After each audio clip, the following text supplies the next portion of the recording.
Hey guys, so I want to talk to you today about your most valuable asset, all right? And this asset can be whether you're new in business or something that you've been out there for 20, 25 years in business. It's the same for everybody. Your most important asset is your time.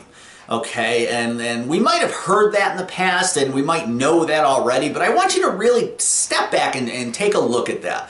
Because when we look at everything else in our business, every asset that we have, whether it's internal, external, material, or within us, it's all replenishable. So if we look at money, we can always make more money. We can always get more leads. We can always secure more customers. We can always make more sales. We can never recoup or make more time. And you got to protect that.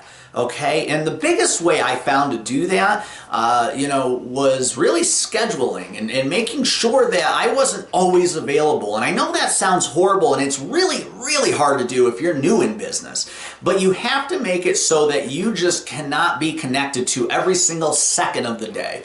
It's not a thing you want to portray always to your customers because you obviously don't want any type of negative impressions out there. But the reality is you can't respond to every email in 30 seconds. You can't do that. You can't pick up every single phone call.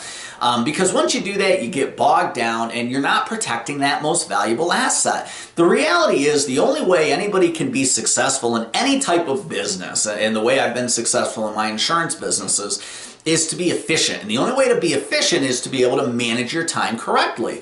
Now, you can spend thousands and thousands of dollars on time management courses or, scheduling courses, and they're all great and they all have great information. In fact, I've even done some of these. But the reality is, as long as you understand that you need to schedule, organize, and use a calendar and just be aware, that's the biggest thing, is be aware of your time and how precious it is, and always work to protect that.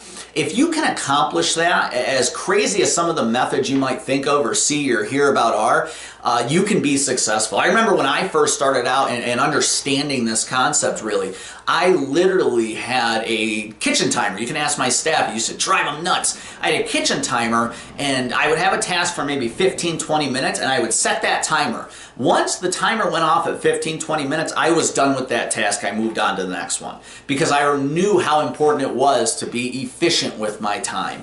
Another thing that goes along with that is not getting distracted. When you have a project or a task at hand, that needs to be your project or your task. I need to do better at practicing what I preach in that regard because I can get distracted, as any of us can. So this is not, when I say something like this or I do a video like this, guys, I don't want you to think I got this down and I'm perfect at it. I need to work at it every day just like you do. But becoming aware of it is the first step. So what I want you to do and charge yourself with today is going out and protecting that most valuable asset. Understanding that time is the one thing in your business that you can't replenish. You can't get more of. Everything else you can, but time you cannot. You can always get more staff. You can always get another location. You can always do all those things I mentioned previously. You can replenish all of that, but your time, once that second just drifted away, it's gone forever. So speaking of that, I'm not going to take any more of your time up because I respect it too, and I want you to use it wisely today. So go out and I will talk to you guys later.